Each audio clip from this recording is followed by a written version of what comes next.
तो दोस्तों आगे बढ़ते हैं, कुछ पॉइंट्स है, 1 to 1 हमने देखा, 1 to many हमने देखा। ओके, अब आगे वाले पॉइंट आपको पता है, फिर भी मैं हाईलाइट करूंगा क्योंकि मैं कम समय दे रहा हूं, बट इनका महत्व कम नहीं है। कृपया ध्यान रखें इन बातों को, कृपया इन बातों का ध्यान रखें कि मैं कम समय दे रहा हूं, बट इसका महत्व कम नहीं होता समय कम देने से। तो इंपॉर्टेंट बात यह है, एटीट्यूड कैसा होना चाहिए, रिपीटेशन कर रहा हूँ, एम्पैथी जरूरी है। ये 2-3 स्टोरियां खुद को बताते रहना, माँ छोटी भी हो सकती है, बड़ी भी हो सकती है। एक क्रिकेटर वो खड्डा खोद देता है और किसी चींटी का रोज का रूट टूट जाता है। इमेजिन आप घर जा रहे हो और जाते जाते नदी का पुल गिर गया, उतनी बड़ी आपदा है उस चींटी के लिए, है ना। तो एम्पैथी बहुत जरूरी है, एम्पैथी बहुत जरूरी है। वो डेंटल प्रॉब्लम वाली मम्मी का भी हमने देखा, एक्सपीरियंसेस आपके और उनके एक्सपीरियंसेस अलग है, आपकी और उनकी दुनिया अलग है, ये याद रखना है दोस्तों। आगे देखिए, कुछ स्किल जरूरी है ना। तो सबसे पहला स्किल जरूरी है लिसनिंग। लिसनिंग, अभी एग्जांपल के तौर पे मैं आपको बताता हूँ। अभी मैंने एक सवाल पूछा आखिरी वाला कि आप में से कितने लोगों को लग रहा है कि यहाँ पे बहुत कुछ सीखने को मिल रहा है। तो तुरंत लोगों ने हाथ ऐसे कर दिया और मैंने बोला टाइप करो आप। तो मेरा सवाल कंप्लीट होने से पहले आपने जवाब कर दिया।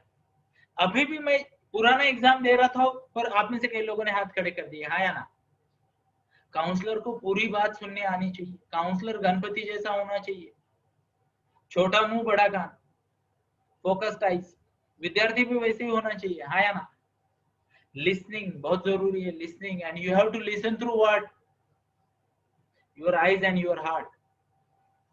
ध्यान से सुनिए, जब भी कोई सामने आ रहा है ना प्रॉब्लम लेके, उसका प्रॉब्लम कितना सीरियस है आंखें बता देती है, हाँ या ना। एग्जाम्पल, स्टूडेंट कितना सीरियस है वो आपकी आंखें बता देती है, हाँ या ना।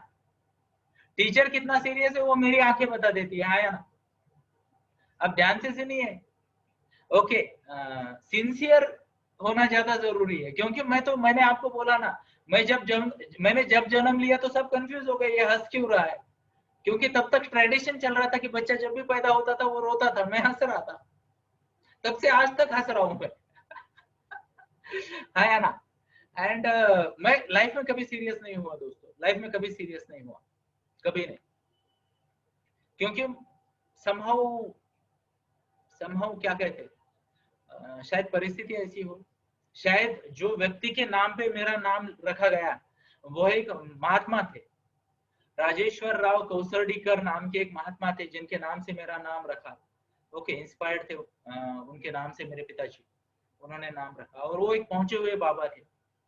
और ध्यान से सुनिए, मेरी उम्र के 27 साल तक मेरी मम्मी को सब लोग बोलते थे कि इनमें वो बाबा के कोई गुण नजर नहीं आ रहे। 27 तक गलत नाम रख दिया, बोले तुमने इसका, तो मेरा अल्टरनेट नाम रख दिया संजू। हाँ, बोले संजू बाबा के बहुत गुण नजर आते हैं इसमें। बट बाय द टाइम मेरा 40वां बर्थडे आ गया ना, संजू बाबा के गुण गायब हो गए और ओरिजिनल गुण आ गए, राजेश्वर बाबा, है ना। अब मेरे गांव वाले भी मुझे कीर्तन को या प्रवचन को बुलाने लगे, है ना। मैंने जूम में, ध्यान से सुनिए, 4 सीनियर सिटीजन ग्रुप को मैंने जूम पे प्रवचन दिए, और इतना मजा आता है ना, वो इतने सिंसियरली बैठ जाते हैं सामने ना, अरे बाप रे। और इमेजिन करो, यानी 55 के नीचे तो किसी की उम्र ही नहीं थी उधर। हाँ, मेरी थी, आई एम सॉरी, मैं भी तो था। Are you getting my point. तो मजा आता है दोस्तों, मजा आता है, एंड लाइफ चेंज हो जाती है। तो मैंने कहा लिसनिंग स्किल बहुत जरूरी है, साथ में ही कीन ऑब्जर्वेशन जरूरी है। व्हाट्स द वर्ड, कीन ऑब्जर्वेशन। ऑब्जर्वेशन बहुत जरूरी है। मैं आपको बताता हूँ, ध्यान से सुनना मेरी बात को।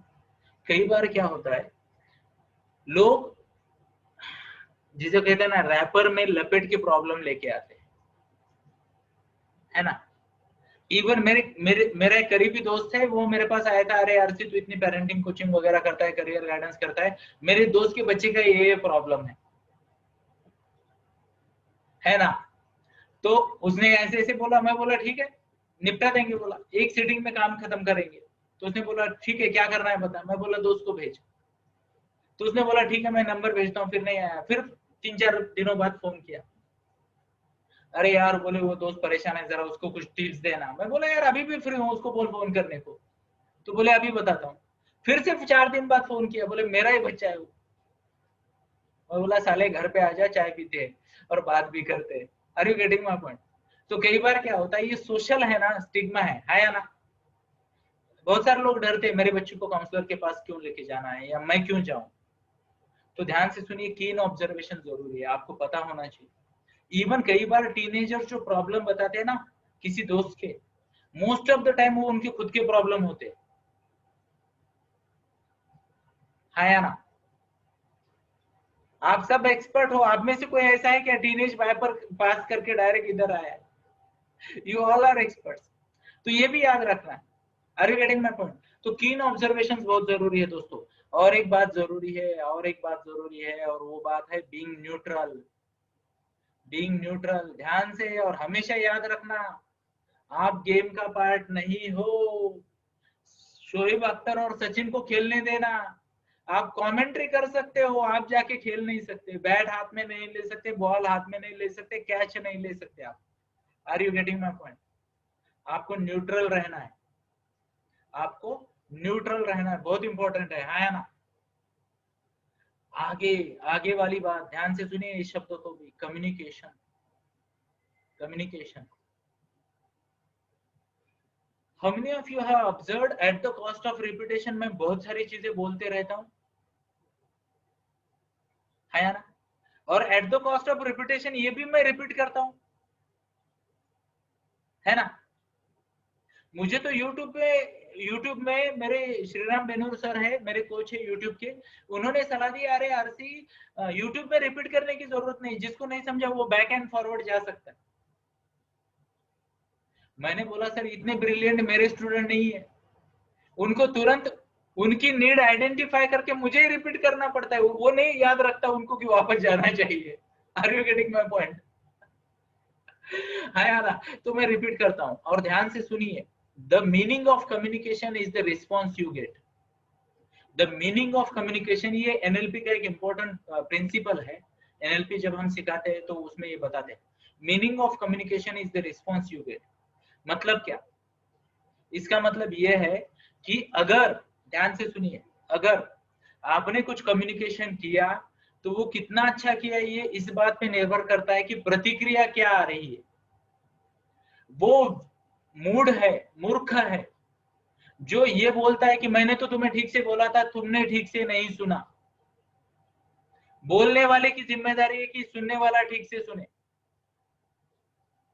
नहीं तो द्रोणाचार्य का वध हो जाता है। ध्यान से सुनिए, नरोवा कुंजरोवा, युधिष्ठिर ने बोल दिया नरोवा कुंजरोवा, उधर ने कृष्ण भगवान ने बजा दिया पांचजन्य, उसको दूसरा वाला शब्द समझा ही नहीं, और वो बैठ गए मेडिटेशन करने, और इधर से आ गया दृष्टि, तुम काट दी गर्दन। दूसरा शब्द सुन ले तो हो सकता है फिर से युद्ध शुरू हो जाता और द्रोणाचार्य न हारते। एक सिंपल सा कम्युनिकेशन इधर से उधर ठीक नहीं पहुंचा, अभी वहां इंटेंशनल था, आप ना करो। अरे गेटिंग माय पॉइंट? वहां तो इंटेंशनल था ना, बट आप ना करो। हर बार मेक श्योर कि आपने जो बोला है वो सामने वाले ने समझा है। इसीलिए तो मैं कई बार ना आपको टाइप करवाने लगाता हूँ ना शब्दों के साथ, है ना। क्योंकि लिखने से, रिपीटेशन होने से ज्यादा सुनते हैं। We listen through our fingers. बचपन में बोला गया ना, याद नहीं रखता 2 बार पढ़, फिर भी याद नहीं रखता 3 बार पढ़, फिर भी याद नहीं रखता तो 4 बार लिख। That is not scientific, but repetition से और कंफर्मेशन से कम्युनिकेशन बेटर होता है। तो एज अ पेरेंटिंग कोच आपको कम्युनिकेशन क्लियर रखना आना चाहिए। यस और यस, मजा आ रहा है? Show off hands please. आगे वाली बात की तरफ बढ़ते हैं। ये एक इंपॉर्टेंट पार्ट है,